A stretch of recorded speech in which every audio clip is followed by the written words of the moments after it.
Get ready to embark on a breathtaking journey into the miraculous life of Saint Rita of Cascia. Witness the extraordinary power of faith and divine intervention as we uncover the untold stories that will leave you in awe. Join me as we unravel the inspiring testament of an extraordinary saint. Don't miss this captivating exploration of miracles and the indomitable spirit of Saint Rita. Subscribe and hit the notification bell to be the first to watch.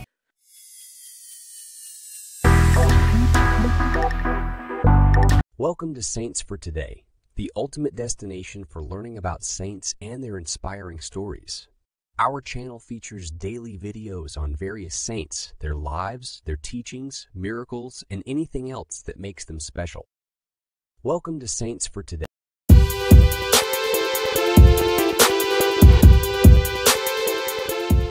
In the year 1381, a humble abode nestled amidst the enchanting Apennines gave birth to a maiden who, as a paragon of filial piety, matrimonial devotion, and spiritual fervor, would ascend to sublime heights of sanctity in this mortal realm.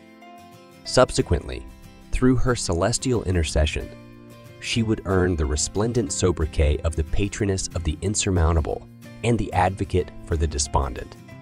As the cherished fruit of her parents' twilight years, the young maiden, christened Rita, exhibited from her tenderest age an extraordinary devotion and ardor for prayer. Her heart ardently aspired to consecrate itself within the august confines of the Cassian convent, under the banner of Augustine.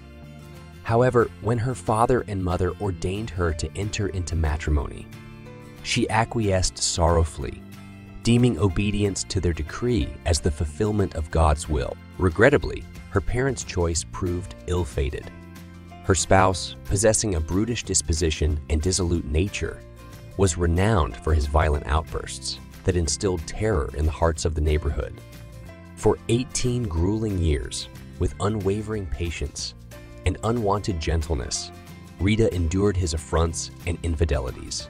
As her heart shattered into fragments, she silently wept and beseeched the divine without respite, as her two sons, ensnared by their father's pernicious influence, succumbed further to the abyss of moral turpitude. Alas, a moment arrived when her husband's conscience stirred, and he beseeched her forgiveness for the immense anguish he had inflicted upon her.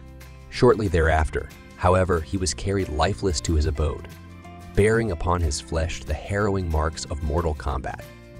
Whether he had been the perpetrator or the victim of a vendetta remained an enigma to her. The acuteness of her sorrow intensified upon discovering that her sons had pledged themselves to avenge their father's demise. Gripped by an abyss of desolation, she implored in fervent prayer that they would meet their demise rather than stain their hands with fratricide. Astonishingly, her plea was answered as they were seized by an ailment that proved inescapably fatal. Their mother, nursing them tenderly, succeeded in restoring their souls to a state of forgiveness and enabled them to depart from this world with pardon on their lips. Left bereft and solitary in this mortal realm, Rita's yearning for the religious life rekindled, and she endeavored to enter the hallowed precincts of the Cassian convent. Alas, she was dishearteningly informed that the convent statutes forbade the admission of any save virtuous virgins. Undeterred, she made thrice over entreaties, beseeching admission in any capacity, only to be met with reluctant refusal from the prioress. Nevertheless, her unwavering perseverance triumphed, compelling the relaxation of the rules in her favor, and she was bestowed with the sacred habit in the auspicious year of 1413. In the hallowed sanctuary of St. Rita's convent, her unwavering submission to authority resonated, just as it had during her days as a dutiful daughter and devoted wife. Her adherence to the sacred rule remained faultless, and when her superior, in an attempt to test her, commanded her to irrigate a lifeless vine in the garden, she not only acquiesced without uttering a word, but dutifully tended to the withered remnants day after day. Conversely, when the rule permitted leniency, such as in matters of additional penances, she displayed relentless severity towards herself. Her compassion for her fellow brethren manifested itself most notably in her devoted care for her fellow religious during their illnesses and her tireless efforts to convert wayward Christians, many of whom were moved to contrition through her prayers and persuasive words. Every action and utterance of hers was primarily motivated by her ardent love for God, the supreme passion that governed her existence. From her early childhood, she harbored a profound devotion to the sufferings of our Lord, and at times, contemplation of these sacred afflictions would transport her into a state of ecstasy. In the year 1441, upon hearing an eloquent sermon on the crown of thorns delivered by the venerable Saint James de la Marca, a peculiar physical phenomenon seemed to ensue.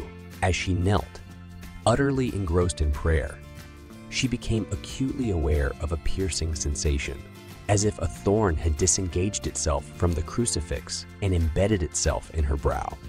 This affliction transformed into an open wound, festering and emitting a putrid odor, necessitating her seclusion from the rest. Accounts reveal that her supplications were answered and the wound temporarily healed, permitting her to join her sisters on a pilgrimage to Rome during the auspicious year of the Jubilee, 1450.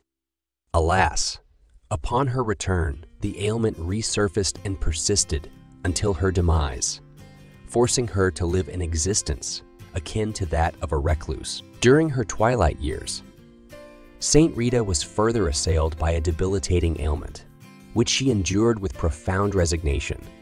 She adamantly refused to relinquish any of her rigorous acts of self-mortification, nor would she rest upon anything more indulgent than coarse straw. On the 22nd day of May in the year 1457, she departed from this earthly realm, and her mortal remains until modern times have remained incorruptible.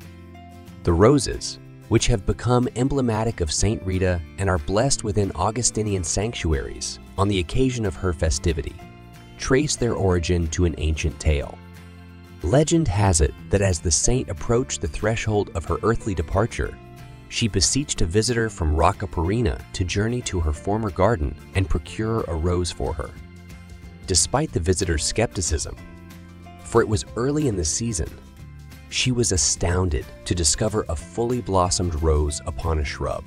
Presenting it to Saint Rita, she inquired if there was anything more she could do for her. "Indeed," came the reply, "bring me 2 figs from the garden." With haste, the visitor returned and unearthed 2 ripe figs adorning a seemingly barren tree. And don't forget to give this video a thumbs up if you found it helpful or inspiring. Your support means everything to me, and it helps me to continue creating content that resonates with you. So, what are you waiting for? Hit that subscribe button and join the movement towards becoming your best self. Together, we can make a difference and inspire others to do the same. Thank you for your support.